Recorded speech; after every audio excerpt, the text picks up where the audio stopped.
Good morning, one and all. Welcome to Vision in Action Live again. We have a presentation and a discussion today with a guest, Jim Mack. He's the owner of Rosey's, and this is where live music, pizza, and gelato come together. Trust me, it's fine. And I'm Jim Boswell. I'm your host and the author of Lifelong Fulfillment, Take Charge of Your Life. Today's presentation is going to be on personal economics. So, with personal economics, this is one of the most important things that's available to help you afford the life of your choice and how to make it happen. It's imperative to know what it costs you to live and prosper, where your incomes originate, and whether you are struggling or in good shape. So let's look at some of the recommendations from the experts. So starting out, the general recommendation for expenses would be that your income is allocated in a 50-30-20% model. 50% to take care of your absolute needs, 30% for things you want, and 20% moving towards savings. In addition, for those who are in the retirement bracket, and this is an issue that becomes one for you whenever you decide you want to retire, is that you have saved in your retirement, say, 10 times your annual salary at the point you're 67 years old, and that you use that retirement income at about 80% of your pre-retirement level. And to do this, the financial experts, in this case Fortune, quote the 4% rule, and that is that 4% of your available retirement assets you draw as your first year income. And that based on inflation, you do a cost of living adjustment to that 4% in the following year, say 3% nominally on average. And that you keep repeating that adjustment each year. And that allows you to draw a specific number over a number of years when you're in the retirement bracket. So let's look at some other issues about how income happens in the United States. These are all facts and figures from 2022. And first thing we want to say, there were 131.4 million workers who earned a living at that point that were noted by the federal statistics. This chart breaks that up by percentage on the left-hand side and then brackets of income. So on the left-hand side, you can see an income bracket of $25,000 to $35,000. On the far right, you see $200,000 and over. Well, the total income, if you look at it and analyze it, 22% of the workforce, a mere 29 million people who earn something above $150,000 a year, they deliver 80% of the total U.S. income in 2022. Now, if you look at the next figure, 78% of the workforce, well over 100 million people, only deliver 20% of total U.S. incomes. And the third thing to draw from this, which isn't obvious, but it's kind of a break point, is that most households that make less than $100,000 a year are very likely to be struggling. So this just sets the stage so you understand the environment you're working in. Now this chart to the left is a product of lifelongfulfillment.com, and what it does is it summarizes the average income and average expenses of a household in the United States, all dated, again, 2022 and in some cases 2023.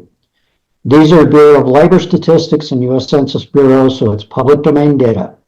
In essence, just to reach the high points, on the income side, generally wage income on average is about $75,000. And many people have another $19,000 worth of income. So let's say 94 on average. Now, please remember when we talk about average versus means, Averages are higher because of the high income of that 20% of the population. Means are much lower. In fact, the $75,000 of income on average at a mean level would be about $25,000 less. So the figures would change. What we view here are averages. You can see the expenses that are typical. A lot of expenses go into taxes, it goes into transportation, medical, food, etc. And you can see where minor expenses are. So the net here is they net about 3% of free cash flow, which is their net disposable income. Now, if you look at it versus the economic rules, the mortgage and rent is pretty much okay. It's in the 28 to 36% is the recommendation, and mortgages here are running about 27 on average. In savings, they have a real problem. Only 2.6% is getting saved out of a recommendation of 20, which means that 97% of expenses here are going to needs, led by taxes, transportation, medical, and food. So your goal there is to take a look at taxes, transportation, medical, and food and see what you can do about those level of expenses. So one thing you can do is see that far right column. What you can do is take your income, say a month's worth, multiply it by 12, do the same on expenses, and actually get an approximation of how healthy your income statement is and your ability to live the life you're currently living and to plan the next stage of your life, whatever those goals might appear to be. Let's take a look a little further on how we might manage that. So personal economics. Income incorporates salary, wages, stipends, parents' inputs, investments you might have, and even bequests. Those can all be considered income for the purposes of the income statement sheet.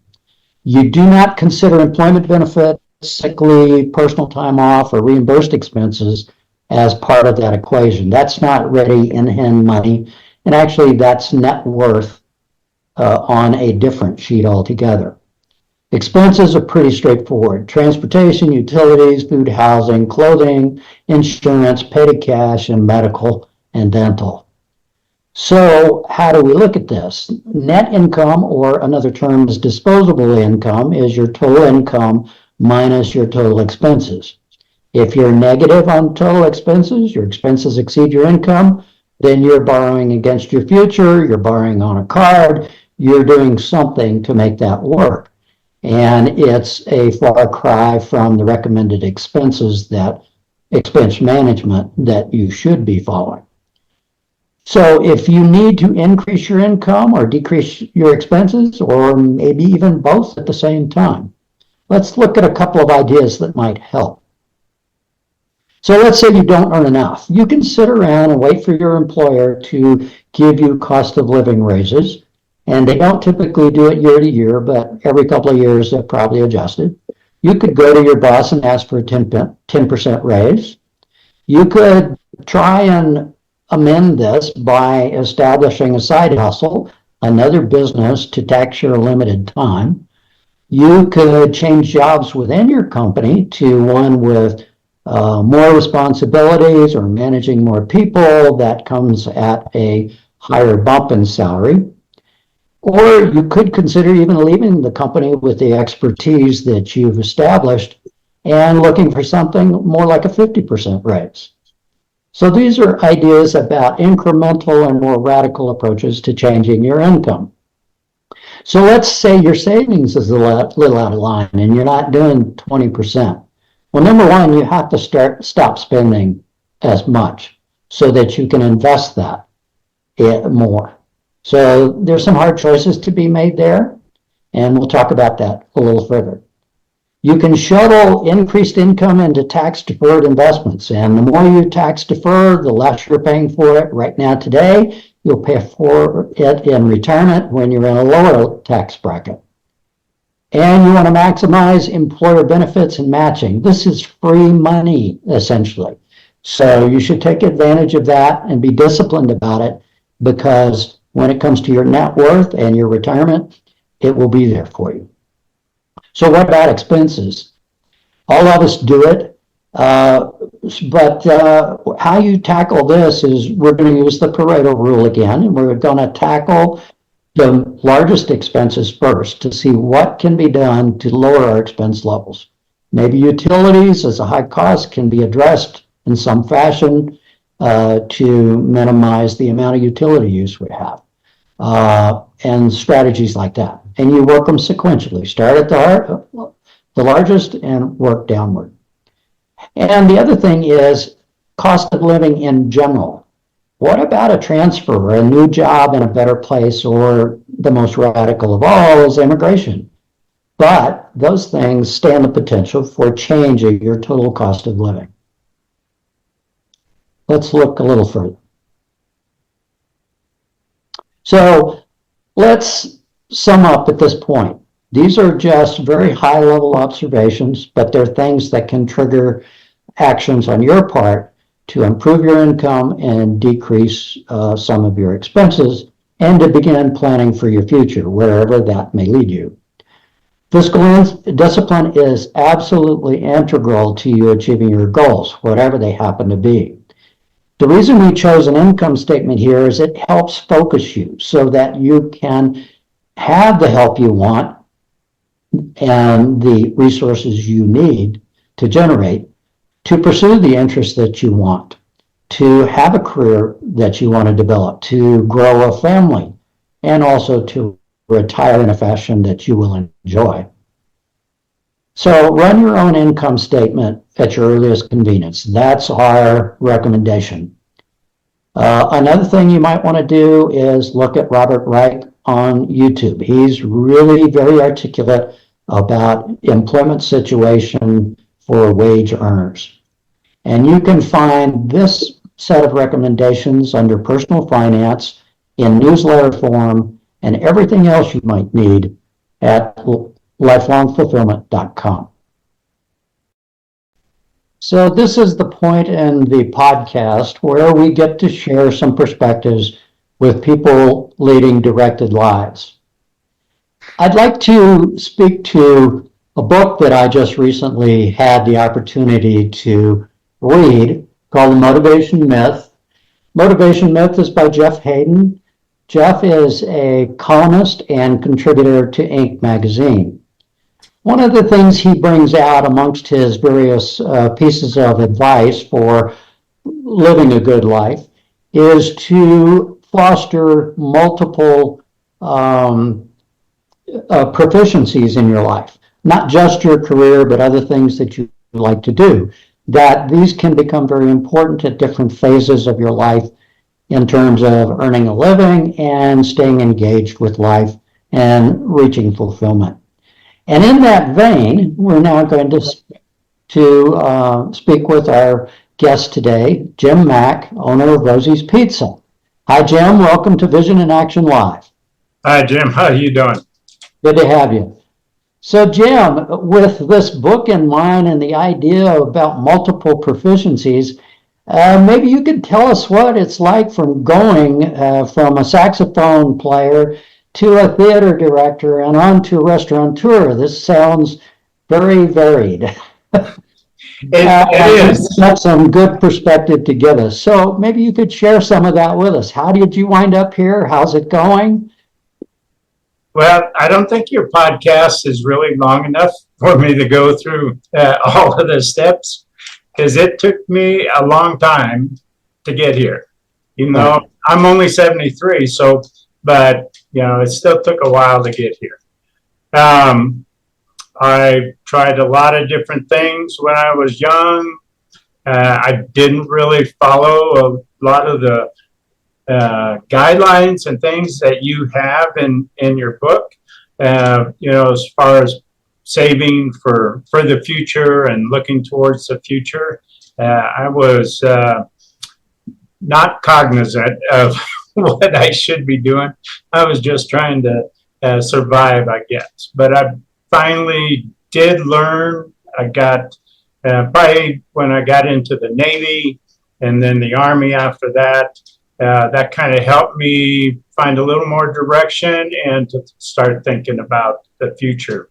I went from that into directing a theater, and then now into owning, my wife and I owning our own restaurant. Right. So was there any particular point where you got some really outstanding guidance or you encountered, some authoritative source that gave you a vision that helped you? Um, I think most recently it would have to be my wife. We've been together 23, 22 years now. And that was probably the most structured direction I got from her, was looking at our finances and really planning. Prior to that, there was a gentleman that I was in the Army with.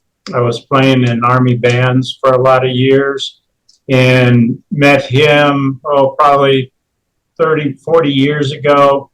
And we just happened to sit down one day and we were talking about what we were going to do once we retired from the military and that type of thing. And I said, well, I don't know. I'm just, I'm kind of probably won't do music for my whole life other than I'm going to participate, but I don't think that's going to be a money-making thing for me. And he said, well, if you want to be successful at whatever you do, you better have the means to support yourself or have a way to kind of fall back on something while you're trying to figure out exactly what you're going to do.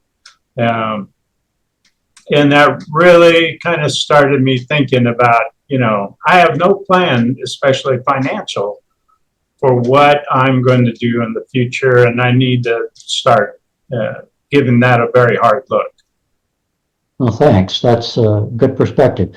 I think actually, Jim, there's a lot of people who are dealing with the same thing. A lot of advice that we talk about daily now wasn't really readily available back when we were growing up. So I think we have a lot of company here.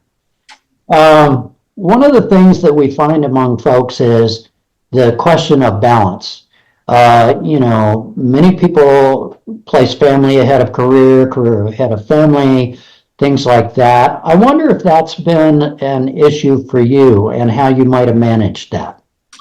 It definitely had been an issue for me.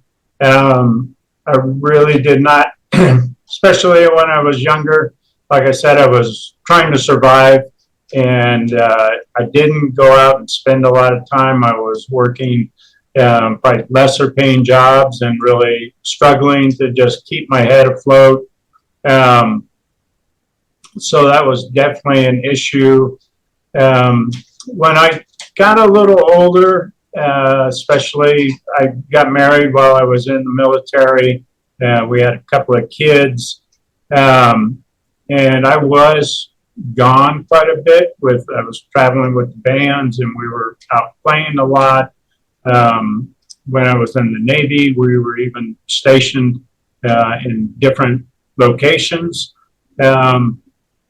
So I really had to start kind of just making sure that I segmented my life so that I had my time that I was actually putting in the work, but I really had to work on and focus on being sure that I set aside the time to be with my family, to be with my kids, and kind of go through things with them, because that was not in my nature to do. I was pretty focused on working, make sure I did a good job. I see. Well, all of us have those issues, I Yes. guess. And another question for you. You're of an age, as am I, where retirement becomes an interesting goal, process, and so forth. Maybe you might share some thoughts with us about how you view that. So I think for me, and actually for my current wife and myself, we kind of view retirement as we're not necessarily doing something that we want as a career, but we're doing something that we love and that we still have some purpose. I retired from the performing arts theater that I had run for about 15 years, and we moved back to the small town where we live now. And we knew that we wanted to be retired, but we didn't want to sit around the house and watch TV or, just, get up in the morning and think, well, what are we going to do today? We wanted to have a purpose, and that's how we came about doing the restaurant. We had, like I said, when I met my wife, finally really started getting my financial things in order. So when we went to open the restaurant, it was not to support us. We wanted to give back to the little community that we were living in, help with the economic recovery that they were kind of moving into, provide some jobs in town for local people and that type of thing. So retirement, like I said, wasn't really just stepping away and going out traveling all the time and gallivanting around the country, which sounds good, but we wanted to have a purpose for what we were and something that we really loved. Well, it's been 4 or 5 years now, and it looks like you've been very successful at establishing that retirement pattern and those goals. It has. It's worked out really well for us, even, during all the craziness. We did okay. We didn't do great like most everybody in the country, but we did okay, and we made it through. And now we're really seeing the payoff on the other end. We're going to actually be able to hire some more people and possibly expand the business a little bit and offer a little bit more to the community. Right. So, Jim, as you know, we are launching lifelong fulfillment, and I sort of briefed you on some of that and provided you some materials. I wondered if you had any comments about that struck home for you. Well, and looking through, especially, you'd sent me some information like on the personal economic side of things, and it really struck me that it took me so long to figure out that those were things that I really need to be concerned with. And I thought back, kind of reflecting on some of the things you had, like how much, I think one was the 4% rule and some other things about how you kind of plan for your retirement, that things might have been much easier for me if I had met you like 70 years ago, or well, not that long ago, 50 years ago. And when I was really looking for what I was, going to do and kind of searching for myself. And I think the other thing that struck me was just, I didn't really have a lifelong fulfillment kind of directive for a long time. I was just kind of out there in the world and getting by, like I said before, and not really thinking about what can I do, how can I contribute. A lot of different things that you talk about. It just wasn't in my mindset. And in some ways, it's worked out great. Things have, turned out well. I finally got my act together. But I wish that I had thought about a lot of those things when I was a lot younger. Well, thank you for that. I think the time is finally coming when these things are now in the public domain and available. And hopefully the 20-somethings are looking at it so that they can start a little earlier than we did. Right. Yeah. So before we close, are there any other comments for our audience? I mean, most of them tuning in are interested in these kinds of things in the self-help arena. Anything you care to say to them? Well, I think the only thing I would really mention is that I think it's good to have a lot of different experiences.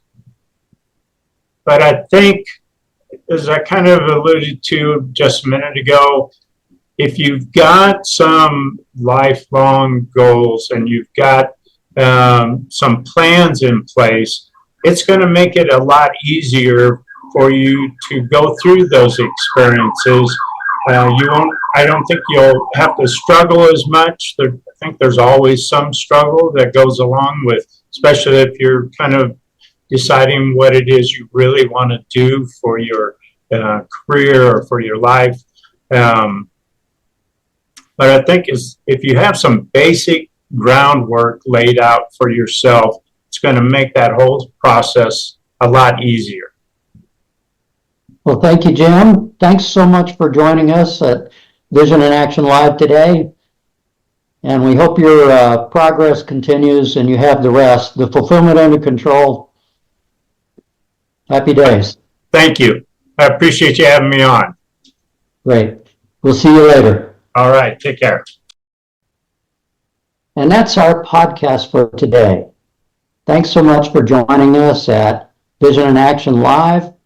We do this every couple of weeks, and we'll announce in advance when they're going to be broadcast. Thanks to Jim Mack for joining us today and providing us some additional insights on living a fulfilled life. Check out the book, Lifelong Fulfillment, other collateral materials and newsletters on lifelongfulfillment.com. This podcast will also be there. Have a great day. Look forward to seeing you next time.